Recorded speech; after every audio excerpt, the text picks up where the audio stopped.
The Huntsville Inquirer. Crime spree baffles Huntsville police. Mayor asks MCF to intervene in an unprecedented move to get day. Mayor Greinel Nubs of Huntsville pleaded for someone to step forward and help combat the malicious crime spree plaguing the once quiet community. I beg you, implored the mayor, please help our simple, honest town. Police have had little luck picking up leads as to who could be behind this string of dastardly deeds.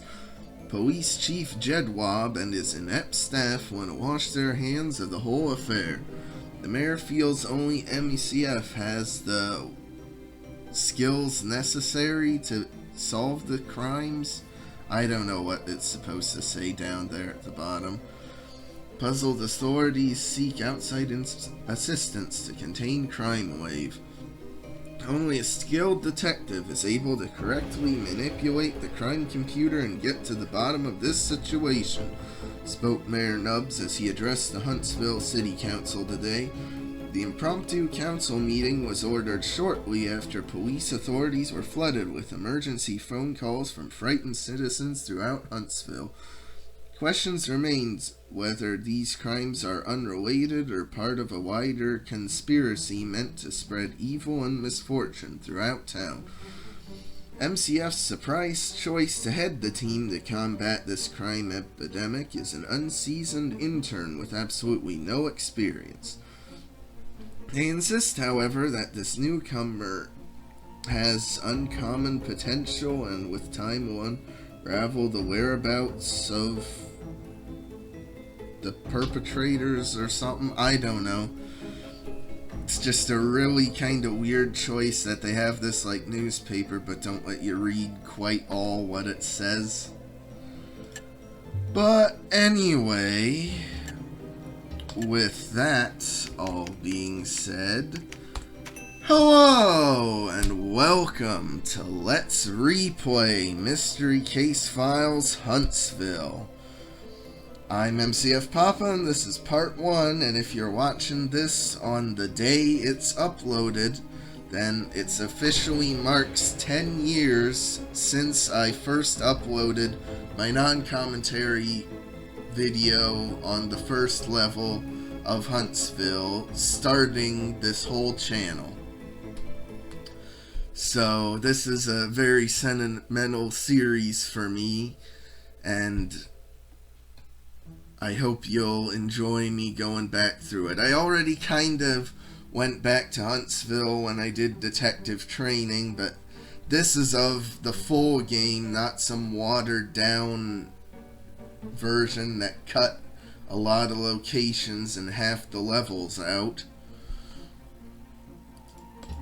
And for the top agents, there's a bunch of famous detectives, and I'm sorry, but like, if you take 12 hours to beat this game, like, you need some serious help, because even going at it completely blind, I don't know how you would take 12 hours to do this. It's not a hard game, it's not a long game. It can be done in under an hour, as my speedrun of the game proved. But it was only made by like 8 people, it looks like. At least 8 people are credited, which is honestly impressive for how good this game is and how it was able to kickstart such a big and long-lasting series. So anyway, Case 1, 5-finger discount. Various store owners around town are noticing missing inventory. It's up to you to uncover the identity of the larcenous culprit and put an end to this rash of sticky-fingered thievery. Visit the bookstore and the law office to collect seemingly random clues. As evidence is collected, use the crime computer to piece together the solution to this and other puzzling mysteries throughout town. Do you have the skills to become a master detective? I think I do.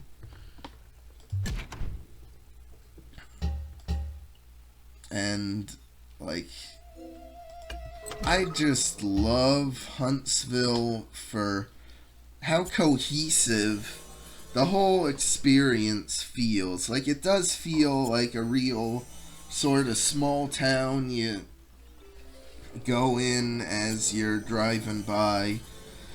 I really don't think it's set in Huntsville, Alabama. I mean, it could be, I guess, but you'd think it would be more like big city sort of thing if it was that, whereas this seems more like a town more out in the country where, like, there's some people around living, but pretty much everyone knows everyone.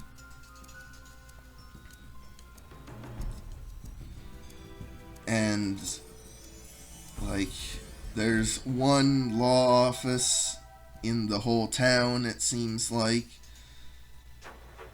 There's a bookstore, there's one barber shop. It really doesn't feel to me like it's supposed to be in Huntsville, Alabama.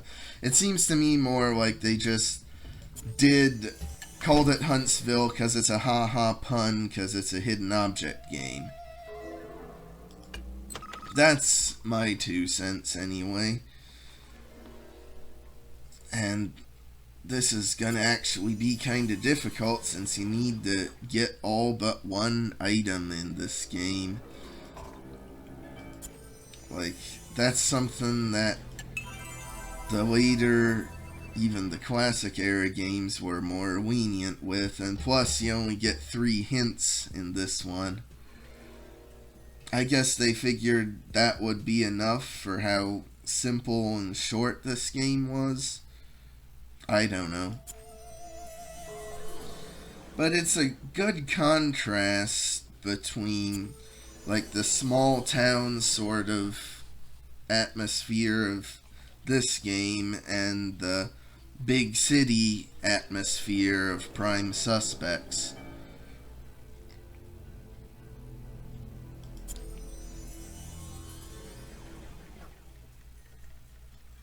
And to be honest, it has been a while since I've done Huntsville properly. I think the last time I did it was for the speed run I did for its 15th or 15th birthday, I should say. Like, when was that? 2020? I guess it would have been. And I also did detective training, which is similar, but even then that was a few years ago too.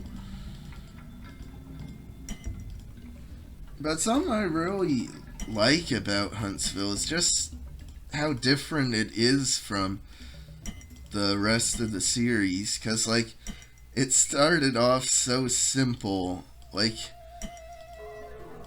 in later entries, it's like something supernatural going on, and you're investigating that sort of thing. But here, it's just basic crimes.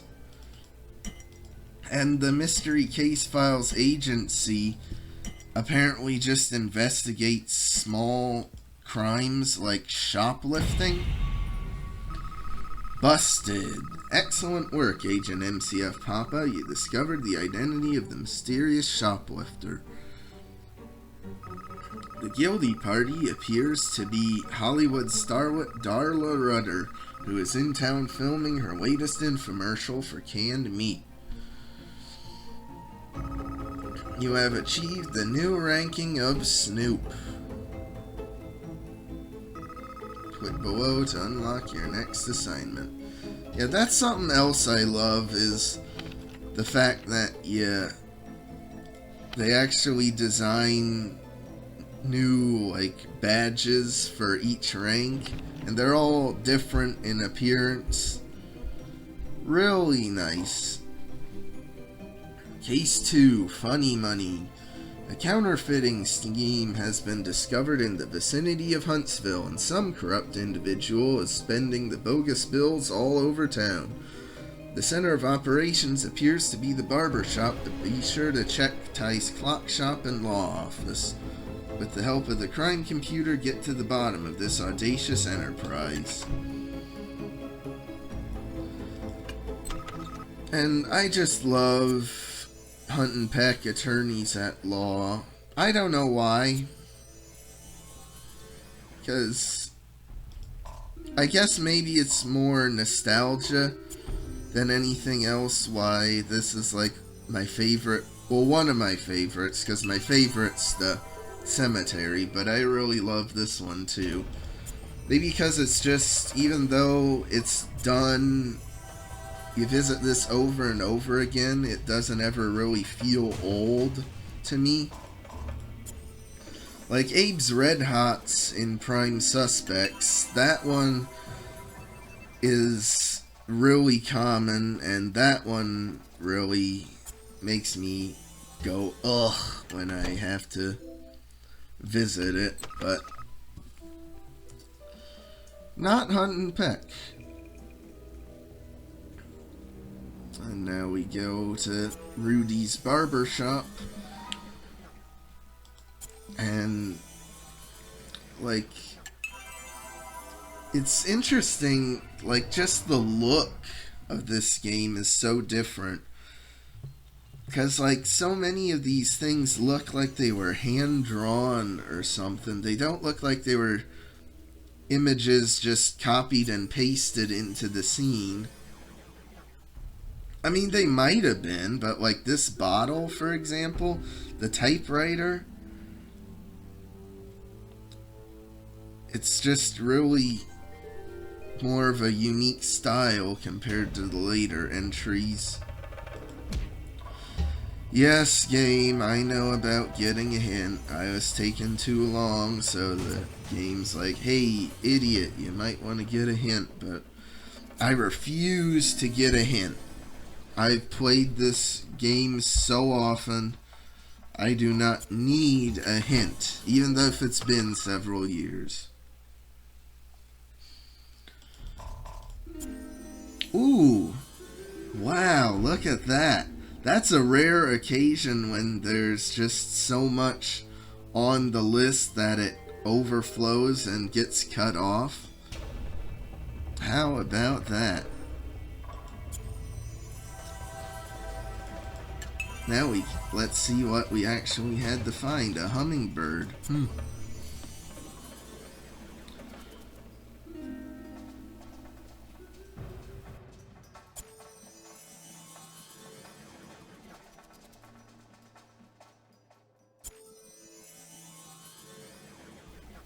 Yeah, I don't have quite as much nostalgia for this game as I do for Prime Suspects, because Prime Suspects was the first one I played, and then I played this one shortly after, like really shortly after.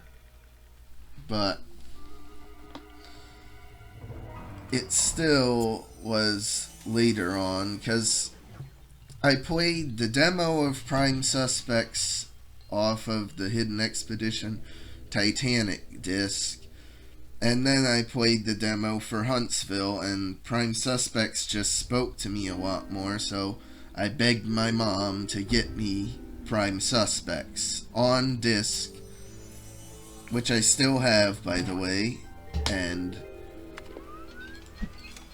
then after that, like, I guess a few months later, I don't know exactly the timeline, I can't remember really, but it was like later down the road that I got the disc of Huntsville, and I remember I was so happy to get it, but I think my mom was really worried about me because it was rated E10 plus, and I was only 6 at the time.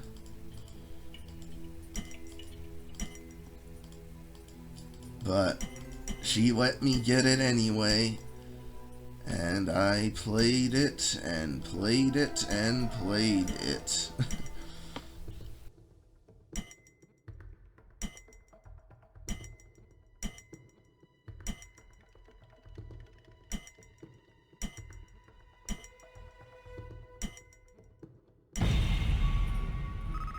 Good work, Agent MCFPapa. You have solved the crime. Rudy, the town barber, appears to be trimming hair and his expenses by manufacturing mock moolah. Could his activities be part of a larger criminal conspiracy? Your sleuthing skills have earned you the ranking of Gumshoe. If you have the nerve, click below to receive your next mission. Oh yeah, they have different flavor text for each thing of clicking the next button. Really cool. Case 3, the alarmist. Someone has been sounding false fire alarms all over Huntsville. Local authorities have become impressed with your crime-fighting skills and need your help uncovering the agitator. Visit the fire station as well as other Huntsville locations to gather evidence useful in tracking the bogus bell ringer. When enough clues are collected, use the crime computer to capture the crazed culprit. Ooh, really stepping up their game now. 4 locations to visit. Ooh, boy.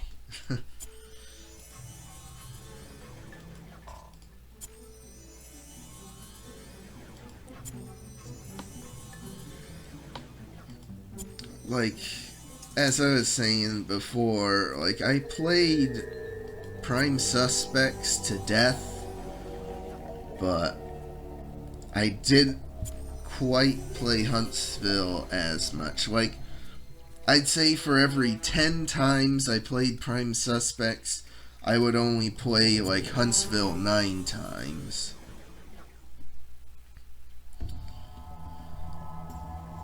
So, not quite as much, but still an absurd amount, because I was a little kid. What else better would I do? Like, go outside and play? Ugh. Nah, gotta stay in and play games on the computer. Goes to show not much has changed with my life over the years.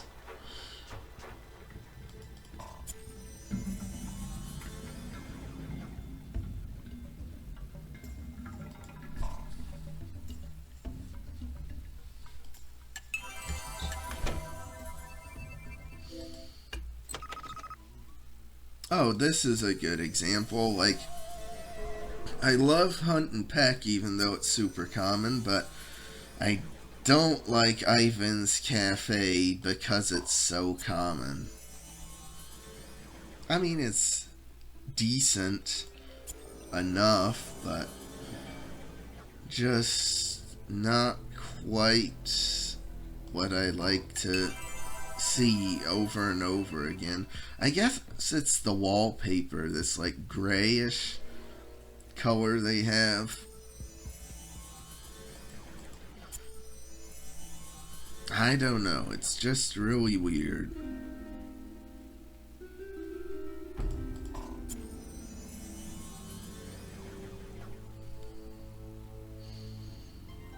Oh, I clicked on that thinking it was the gargoyle, but I guess it was a frog.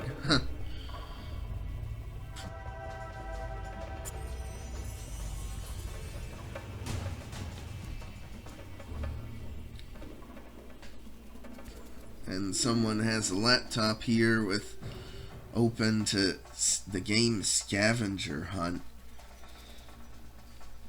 I'm surprised they didn't do like a fourth wall break and have like Huntsville on the computer.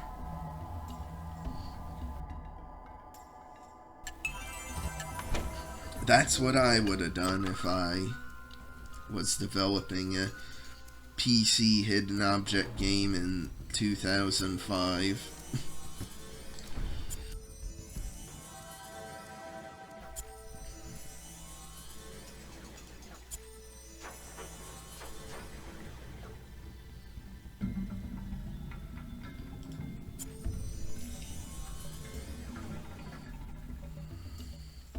And now here, it's Pete's Pawn Shop.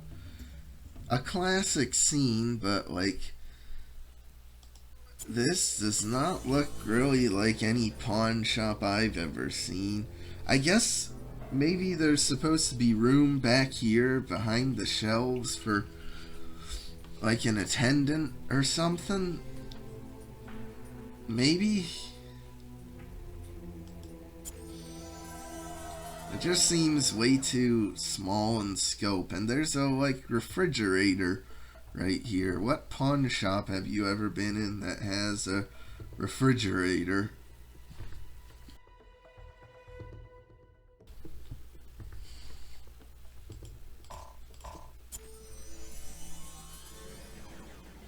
Oh yeah, that's a really clever spot for the soccer ball.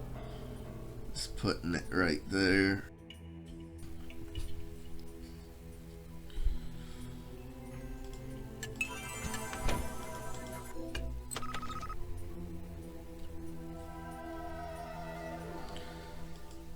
Now I like the fire station, especially because there's just this guy right here, like coming down the pole. Like, there's a fire going on right now.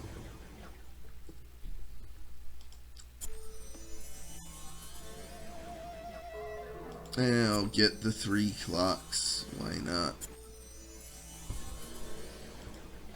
Even in this game, though, they had a separate sound effect special when you get the last item of a multi-item set. I think, though, this game had the most items, like, in multi-item sets, instead of just, like, finding a single item. Because they seem to have really dialed that back in Prime Suspects and Ravenhurst, and especially Medeum Fate, outside of the Carney scenes. And now, this is really weird. Like, I get what they're going for with this scene, because it's an arsonist, and so the fire truck's been driven away for a fire, but it's just kind of weird considering how every other scene is like depicting the location exactly as it was in the hidden object scene, but here it's changed. And also what's weird is there's a like smudge they put on this picture and no other pictures,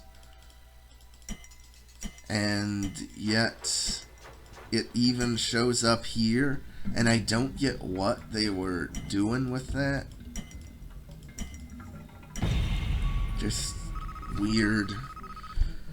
Well done, Agent MCFPapa. Elmer from the body shop is pulling fire alarms around Huntsville as a diversion so he can slide down the fire pole in the beaver costume. Your crime-solving proficiency has earned you the ranking of Slewfoot. Click below to begin briefing on your next assignment. Is Slewfoot a real word? Like a real rank? I don't know. I've never heard of it before. Maybe it is. Well, I mean, I've heard of it before in this game, but I've never heard of it outside of this game. And by the way, was this game... This game was made in 2005. Were furries even a thing back then? I'm not sure. Could you classify Elmer as a furry? I don't know. Anyway, like and subscribe if you want. I'll see ya in the next part when we do more cases.